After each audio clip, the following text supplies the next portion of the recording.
Bonjour et bienvenue chez les décors festifs. Aujourd'hui nous allons réaliser, au vu de la tenue, un tuto pour Halloween. Et ça sera un chaudron magique de sorcière.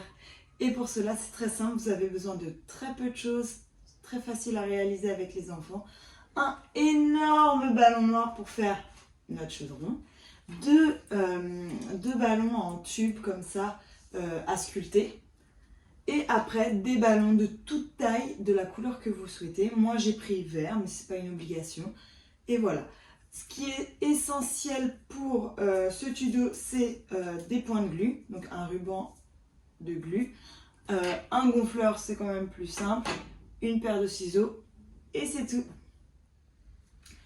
On commence la première étape par gonfler notre chaudron.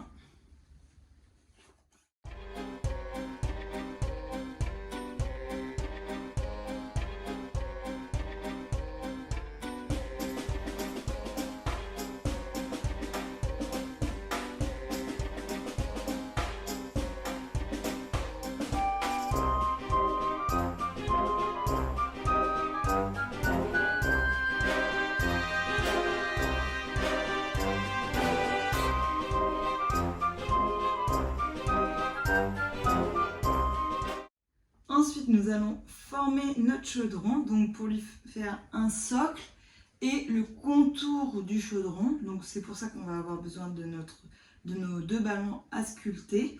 Donc un qui va être plus petit pour le socle et un peu plus large pour le bord de notre chaudron. Et attention, c'est reparti pour le sport. Ah, je vous dis, hein, si vous avez un gonfleur électrique, c'est quand même mieux.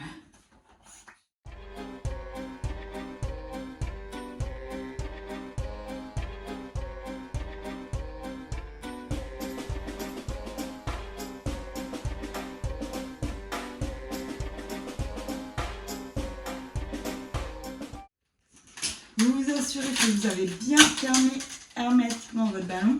Et pour ne pas avoir les petits bouts de ballon, on va juste les couper.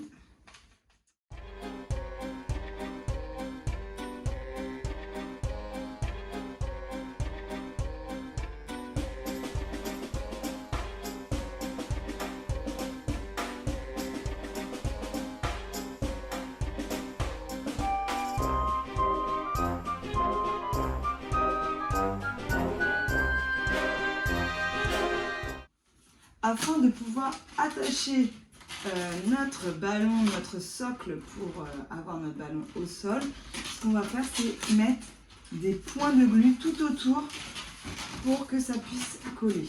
Ok, on est parti. Donc vous ne les mettez pas sur la surface lisse, vous les mettez bien un peu à l'intérieur, en fait sur la face qui va être collée à votre ballon.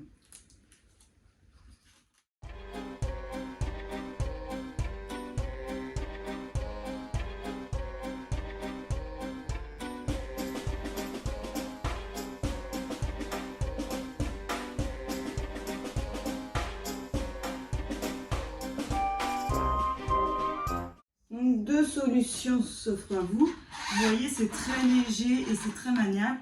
Donc soit vous mettez des points de glu au sol et vous le collez au sol, soit vous utilisez des poids à ballon ou un ballon rempli d'eau pour pouvoir maintenir votre gros chaudron au sol.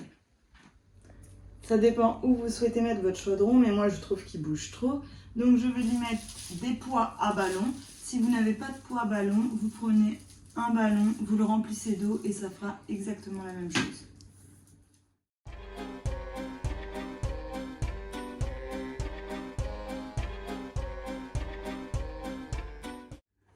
Ensuite, l'étape la plus longue que j'ai déjà commencé, c'est gonfler les ballons pour faire les bulles de votre chaudron, comme si on avait un chaudron qui débordait.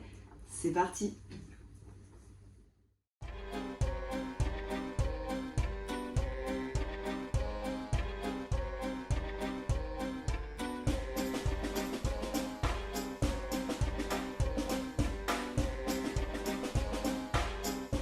La dernière étape et la plus simple, c'est de positionner vos ballons pour faire une sorte des bulles qui s'échapperaient de votre chaudron.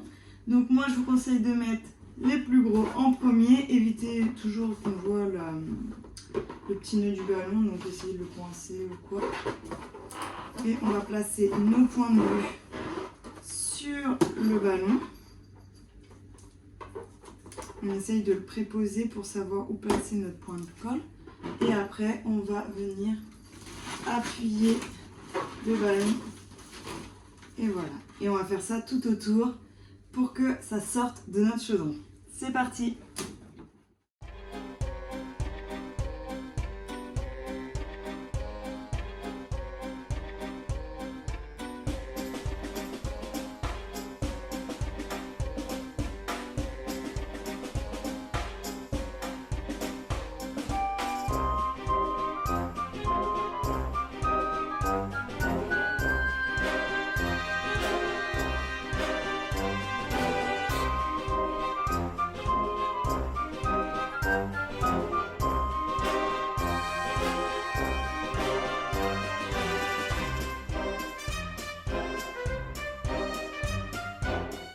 Et voilà le résultat. Je ne sais pas si vous vous rendez compte de la taille de notre super chaudron. Je me mets à côté pour que vous vous rendez compte du volume que ça prend. Voilà, quelque chose d'original pour votre événement pour Halloween. Après, comme je vous l'ai dit, la couleur, moi j'ai choisi du vert. Vous pouvez faire en fonction de vos goûts, mettre du orange, du violet, les couleurs de Halloween qu'on adore. Des petits yeux par-ci par-là pour donner un espèce de chaudron ou des gens bouillis dedans. Très sympa. Voilà, surtout n'oubliez pas, si vous réalisez surtout, de bien mettre le hashtag décor festif pour que je vois vos créations et surtout que je puisse commenter vos réalisations. Ce sera avec plaisir et je vous dis à dans 15 jours pour un nouveau tuto.